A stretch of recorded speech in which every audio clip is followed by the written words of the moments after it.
How's it going, guys? This is Holly with Grindworks, and today I want to talk to you guys about a knife that I don't hear a whole lot of folks talking about these days.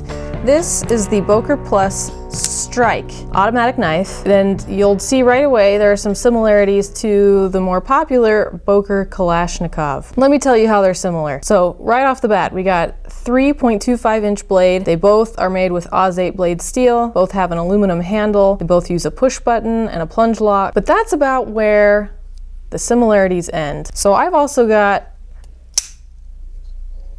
a Kalashnikov here, so we can really appreciate the differences between these knives. So if you take a look at those blades there, yeah, they might be the same length, but the Strike simply just has a more substantial blade. I think the dagger is probably the more popular blade style for the Kalashnikov, but even if this was the dagger, it wouldn't be able to compare to the width of the blade on this Strike. You can see that the overall length of the Strike is greater. It's 7.875 inches versus 7.5 inches. It's heftier, 4.75 ounces overall. Kalashnikov is 3.5 ounces. This guy's also got a two-way pocket clip. So right now it's in the tip down orientation, but I know probably most people prefer tip up, so that's an option as well. And lastly, it's got a safety switch. Now the Kalashnikov doesn't have a safety switch, but that's because the button is recessed, so there isn't really a need for that safety switch. So all of these features together tell me that the Strike is really built for a more tactical application. Now my personal thoughts, I really prefer the feeling of this handle over the Kalashnikov, despite the fact that it's bigger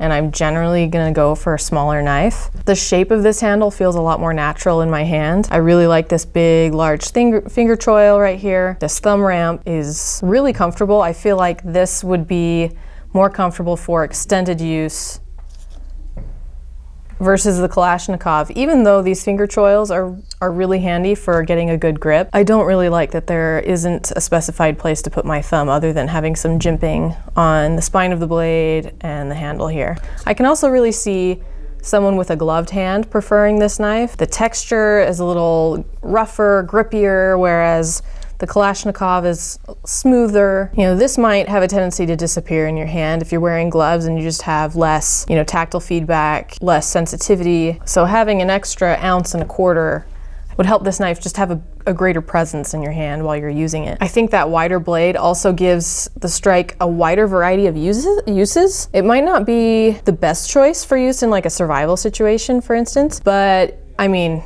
you're definitely not going to be doing any batoning with this knife. And when it comes to a survival situation, the knife you have is the knife you have. So, I mean, the Kalashnikov has a reputation for being a knife that you can just beat on. I wouldn't be surprised if the Strike is similar. I mean, it's the same materials and it's heftier. And comparing the two, the action honestly feels the same to me. The Kalashnikov makes more of that, satisfying thwack sound for some reason. But the Strike packs just as much of a punch. So for all intents and purposes, these are really both fantastic knives. And I feel like if you're gonna choose between the two, it really comes down to what you intend to use it for. Are you more of an EDC guy? Do you work in a field that justifies having a heftier knife? I don't know, it's gonna be down to you. So I did this review because I just have not heard a whole lot about the Strike out there. Everybody seems to be, kind of focused on the Kalashnikov, but Boker makes a whole bunch of different knives. I mean, everybody's heard of the Mermaid, right?